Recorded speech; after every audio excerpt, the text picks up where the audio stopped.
राधे गोविंदा मन भजले हरि का प्यारा नाम है। गोपाला हरि का प्यारा नाम है। नंद लाला हरि का प्यारा नाम है। गोपाला हरि का प्यारा नाम है। नंद लाला हरि का प्यारा नाम है। श्री राधे गोविंदा मन भजले हरि का प्यारा नाम है। श्री राधे गोविंदा मन भजले हरि का प्यारा नाम है। गोपाला हरि का प्यारा नाम है। नंद लाला हरि का प्यारा नाम है।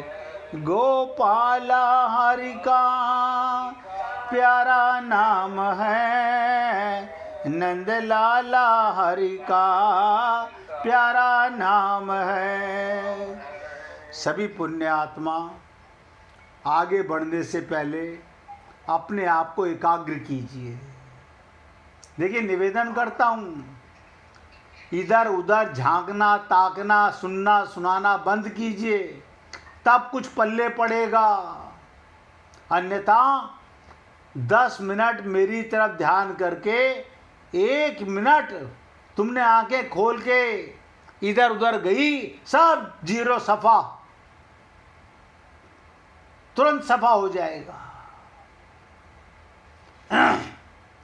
भगवान क्या कहते हैं अर्जुन के माध्यम से आप हम सब लोगों को, मैंने कल भी निवेदन किया था, हम लोगों के कल्याण के लिए भगवान अर्जुन को निमित्त बनाया है। भगवान कहते हैं जो मर गए हैं, अब एक एक शब्द ध्यान देना, जो मर गए हैं उनके लिए शोक करना तो महान गलती है, महान गलती है। कारण कि मरे हुए प्राणियों के लिए शोक करने से उन प्राणियों को दुख भोगना पड़ता है।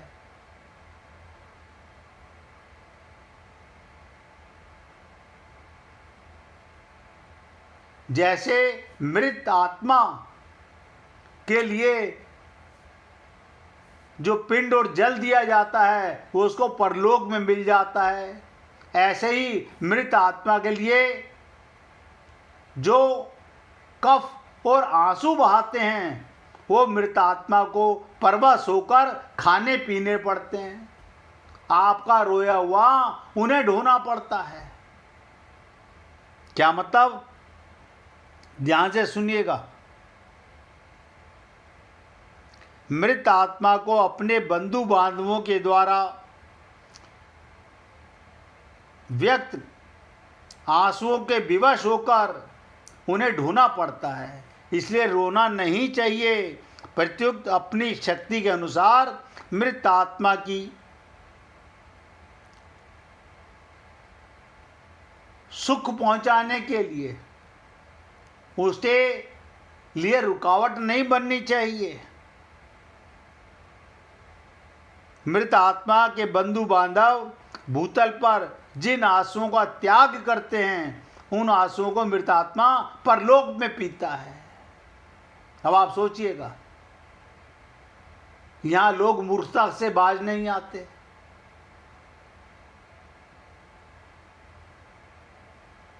अरे बाबा, वो आत्मा नहीं मरी है।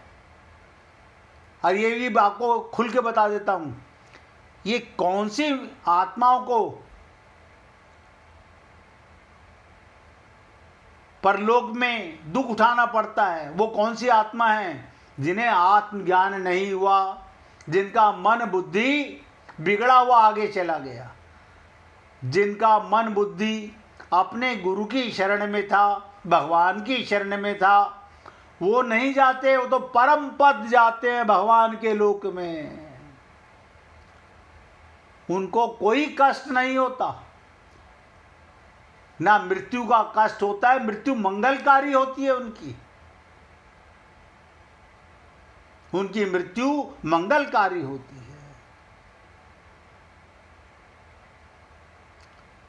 ये किनको दुख भोगना पड़ता है?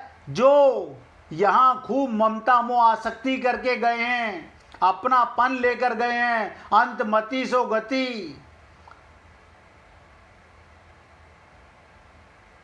इसीलिए उनको ये पाप ढोने पड़ते हैं। और भगवान कहते हैं जो अभी जी रहे हैं, ध्यान दीजिएगा, आपके और हमारे घर परिवार में, संसार में जो लोग जी रहे हैं, उनके लिए भी शोक नहीं करना चाहिए। उनका तो पालन पोषण करना चाहिए, उनकी तो सेवा करनी चाहिए, उनका तो प्रबंध करना चाहिए। उनकी क्या दशा होगी, उनका भरण पोषण कैसे होगा, उनकी सहायता कौन करेगा, आदि चिंता शोक कभी नहीं करना चाहिए, क्योंकि चिंता शोक करने से कोई लाभ नहीं है। भगवान देखो, एक एक बात जो अर्जुन ने कही उसका जवाब देंगे, और आप सब लोग एकाग्रता के साथ हृदयंगम करेंगे तो बहुत लाभ होने वाला है। आपको अपने मन का भ्रम मिटने लगेगा। मैंने आपसे कहा था कई रोज पहले, स्वयं को मन की गुलामी से आजाद करो। स्वयं को मन की गुलामी से आजाद करो, आत्म स्वरूप में स्थित करो। सारे खेल रचाता है, आपके भीतर का सवाल और जवाब दोनों मन से उत्पन्न होते हैं। मुख बोलता है, जवाब आता कहां से है? मन बुद्धि से। बुद्धि डिसीजन करके रहती है। अब मन में किसी के प्रति दुश्मनी है, बुद्धि कहती है नहीं नहीं, अभी इससे काम निकालना है, अब इसे बुरा मत कहो। मन कहता है नहीं नहीं, आप तो बहुत अच्छे हैं। ये सब चालाकियां हैं, और भगवान अंदर बैठे नोट करते रहते हैं कितना पापी बाहर वाले को तो प्रसन्न कर रहा है, अंदर जो मैं बैठा हुआ हूं तेरे पाप नोट कर रहा हूं। अब ध्यान दीजिएगा, भगवान कहते हैं अर्जुन से, तूने क्या कहा था? मेरे शरीर के अंग स्थिर हो रहे हैं, मुख सूख रहा है। ऐसे विकार पैदा होने का मूल कारण है। आखिर क्या था? तेरे अंदर नपुंसकता कैसे आ गई? तू तो एक वीर बहादुर था, योद्धा था, क्षत्रिय था, जितेंद्रिय था, गांडीवधारी था। तेरे अंदर तेरा अंग कैसे स्थिर हो गए? सिर्फ एक कारण सब नोट करो, शरीर को मैं मानने के कारण, शरीर के साथ एकता मानने के कारण। कारण कि शरीर के साथ एकता मानने से ही शरीर का पालन पोषण करने वालों के साथ अपनापन हो जाता है। ये अपनापन ही दुख का कारण है। सेवा करना पाप नहीं है, अपनापन दुख का कारण है। आप मालिक की नौकरी करते हो? हाँ करते हैं। तो मालिक से तनख्वाह लेते हो? हाँ लेते हैं। वफादारी किससे करते हो? अपने परिवार से करते हैं। अब यही पाप हम भगवान के साथ कर रहे हैं। सब कुछ सांस भगवान दे रहा है, कृपा भगवान कर रहा है, हम वफादारी अपने शरीर के नातेदारों से कर रहे हैं। बड़े वफादार हैं।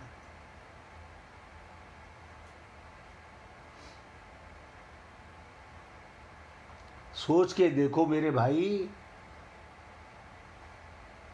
शरीर के साथ एकता मानना और इसी के कारण शरीर का पालन पोषण करने वालों के साथ अपनापन हो जाता है, और उस अपनेपन के कारण ही कुटुंबियों के मरने की आशंका से अर्जुन के मन में चिंता, शोक, दुख आ गया। मतलब तू नहीं मारेगा, तू युद्ध नहीं करेगा तो ये मरेंगे नहीं।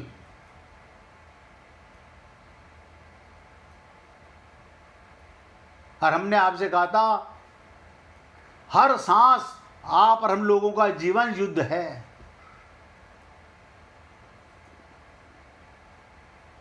ऐसे होता तो सारे बॉर्डर पे खड़े हुए लोग वापस आ जाते,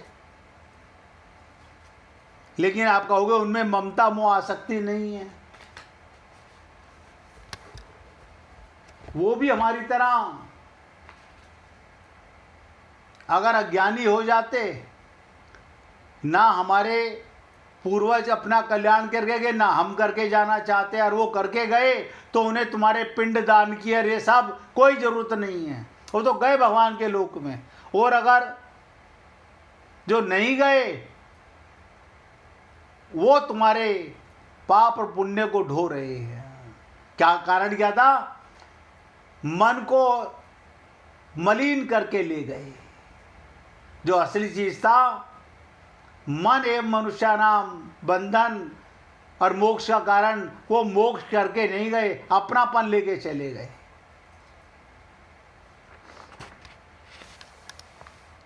तो भगवान कहते हैं चिंता शोक से अर्जुन के शरीर में ये जो विकार प्रकट हो रहे हैं, इसमें भगवान ने कहा गतासून, अगतासून के शोक के हेतु बताया। जिनके प्राण चले गए हैं वो गतासून है, और जिनके प्राण नहीं गए हैं वो अगतासून है। यानी जो मर गए उनके लिए मरने के बाद रोना, और जो नहीं मरे हैं अभी उनके लिए पहले से शोक मनाना, पहले से दुख मनाना। और जिनके प्राण नहीं चले गए, कहते हैं भगवान पिंड और जल ना मिलने से पितरों का पतन हो जाता है। यही तूने कहा था ना कि पिंड और जल के ना मिलने से पितरों का पतन हो जाता है। ये अर्जुन की गतासून की चिंता है, जो जा चुके हैं उनकी भी चिंता कर रहा है। और जिनके लिए हम राज्य भोग और सुख चाहते हैं वो ही प्राणों की ओर धन की आशा छोड़कर युद्ध में खड़े हैं। यानी जिनका तू सुख चाह रहा है वो तेरे को मारने को तैयार खड़े हुए हैं, वो युद्ध करने को तैयार खड़े हुए हैं। यानी मरे वो की चिंता, ना मरे वो की चिंता, ये दोनों चिंताएं, सब ध्यान से सुनो, आप हम लोग खूब चिंता करते हैं, ये दोनों चिंताएं केवल शरीर को लेकर होती हैं। क्योंकि हमें अपना ही नहीं पता, मैं अजन्मा हूँ, अमर हूँ, आत्मा हूँ, हमें नहीं पता, तब उन्हें आत्मा क्या मानेंगे? जो अपने को आत्मा नहीं मानेगा वो दूसरे को आत्मा क्या मानेगा? हम तो ये देखते हैं मैं पुरुष हूँ, ये सामने इतने पुरुष खड़े हुए हैं, इतनी स्त्रियां खड़ी हुई हैं, बस ये हमारा ज्ञान है। क्योंकि हमें शरीर का ज्ञान है तो हमें नजर भी शरीर ही आते हैं। हमारी बुद्धि में पत्थर पड़े हुए हैं तो हमें वही नजर आएगा।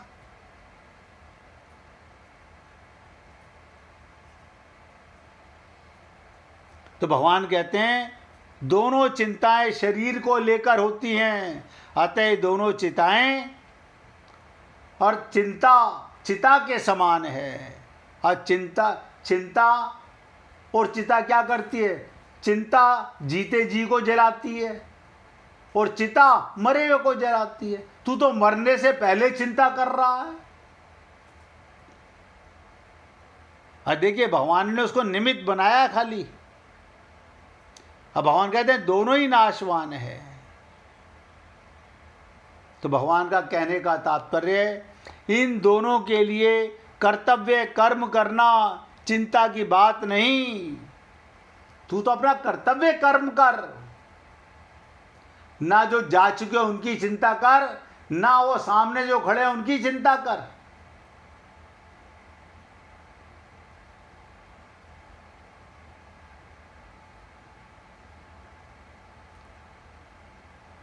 जो तूने कहा ना, इनके लिए पिंड पानी देना, श्राद्ध तर्पण करना, ये कर्तव्य है।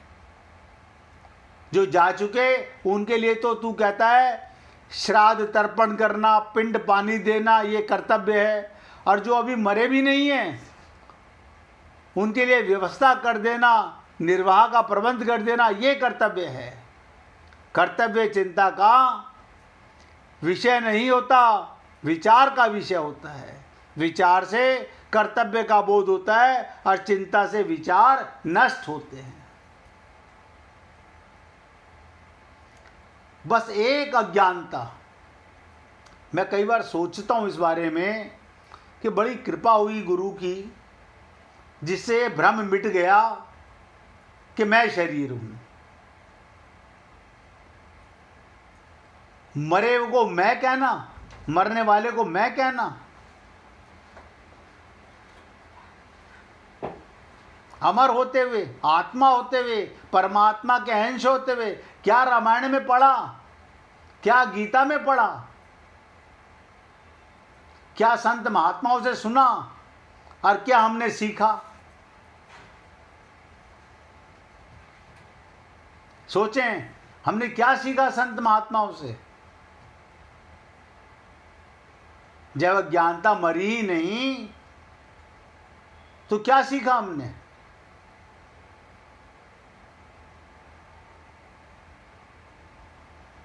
ये छोटी छोटी सी भूलें इंसान को कहाँ से कहाँ गिरा देती हैं। आपका पूरा जीवन, सारी मेहनत बेकार गई है। और मैंने कहा था, सारे खेल रचाता है मन। आपके भीतर का सवाल और जवाब दोनों मन ही उत्पन्न करता है। इसलिए अपने सत्य स्वरूप में, ध्यान दीजिएगा, सत्य स्वरूप में स्थित होने के लिए किसी भी इंसान को सारे इच्छाओं से मुक्त होना पड़ता है। सारी इच्छाओं से मुक्त होना पड़ता है। अपने स्वरूप में अगर स्थित होना चाहते हो, हमारे गुरुदेव एक शेर कह के सुनाया करते थे, बहुत तरसाया तुझे तेरी हसरतों ने, बहुत तरसाया तुझे तेरी हसरतों ने, तू भी कुछ अब इनको तरसता हुआ छोड़ दे। अरे मूर्ख, ये कभी किसी की पूरी नहीं हुई, तो इनको पूरा करता करता ही मर जाएगा।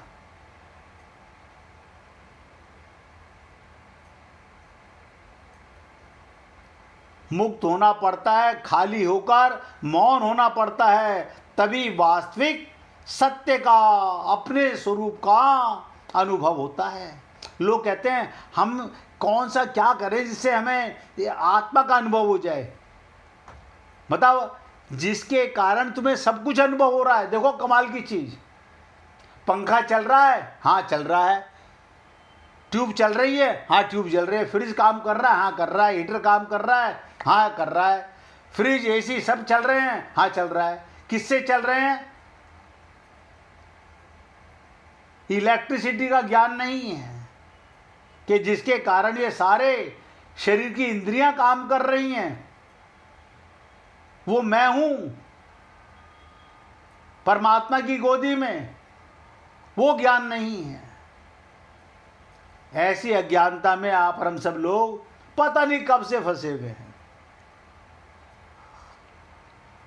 और अभी भी सुन रहे हैं, ये भी मैं बता दूं, सुन रहे हैं, लेकिन मन बुद्धि बार बार लगाते रहते हैं बीच में। ये तो हमारा डिसीजन है, माने या ना माने। हाँ बिल्कुल ठीक कह रहे हो आप, मानो या ना मानो। इच्छाएं ही, नोट करो, सत्य और असत्य के बीच की दीवार खड़ी करता है। इच्छाएं ही सत्य और असत्य के बीच में दीवार खड़ी करता है। इच्छाएं ही तुम्हारे बाहर के आकाश और भीतर के आकाश को द्वैत से बदल देता है। तुम्हें वो दिखाता है जो वास्तव में है ही नहीं, बल्कि तुम्हारी इच्छाओं के प्रतिबिंब को प्रकट करता है, और तुम उसी को अपना समझकर जीवन भर इतराते रहते हैं। हम आईने के सामने जाकर खड़े होते हैं, मूंछों पर ताव दे रहे होते हैं, अभी तो जवानी बरकरार है। ये बनावटी श्रृंगार से क्या होगा? आप सोचो, मैं कई बार सोचता हूं कि आईने को देखकर मूरत संवारते हो, कभी आईने जैसा बनने का प्रयत्न नहीं करते।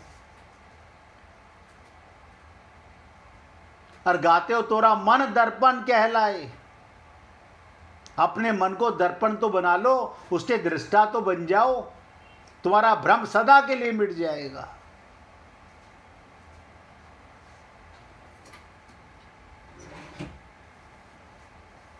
जो तुम्हें नजर आता है वो तुम्हारा प्रतिबिंब है, और तुम उसी को अपना समझ करके खुश हो रहे होते हो। किसी ने अपने मृत शरीर को नहीं देखा, लेकिन जब देखो तो ये देखो, अरे बाबा ये मैं नहीं हूं, ये मैं नहीं हूं, इसके पीछे देखने वाला मैं हूं। तब आप मन के दृष्टा बनोगे।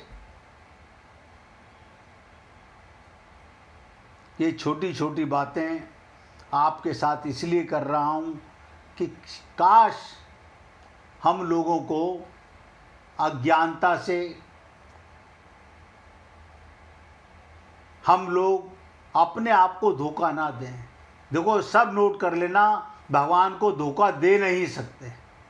कितनी पूजा पाठ करा लो, कितने पंडितों को बुला के यज्ञ जपन पता नहीं क्या क्या करा लो, नतीजा ठन ठन गोपाल। पहले नोट कर लो, उसे धोखा दे नहीं सकते, गुरु को धोखा दे नहीं सकते। धोखा किसे दे रहे हैं? अपने आप को। पूछिए भाई जी। भैया जी, ये मन का बहुत अच्छी भी बात है कि मन स्थिर नहीं होता। मन ही उसकी कारण है ना भाई जी, मन चंचल है। देखो, हमारे सामने दो मार्ग हैं, एक संसार और एक भगवान। जो संत महात्मा जा रहे हैं वो जा रहे हैं कुछ, और बाकी सारा परिवार, सारा संसार, बाकी सारे रिश्तेदार इधर जा रहे हैं कुंभ की तरफ। अब हम किधर जाते हैं? मन के गुलाम होकर के उधर ही जाते हैं जहां सारा नर्क जा रहे हैं सब, हम उसी नर्क में जाके गिर जाते हैं। ये मन की गुलामी है। मन को दिशा दी जाती है, मन की चंचलता खत्म नहीं कर सकते। मन या तो इधर लगेगा या इधर लगेगा। अब हम क्या करते हैं? बैलेंस करते रहते हैं। जब तक आत्मज्ञान नहीं होगा तो मन के दृष्टा नहीं बन सकते, और जब तक मन के दृष्टा नहीं बन सकते तब तक मन की मलिनता नहीं मर सकती। तब तक मन की मलिनता नहीं मरेगी।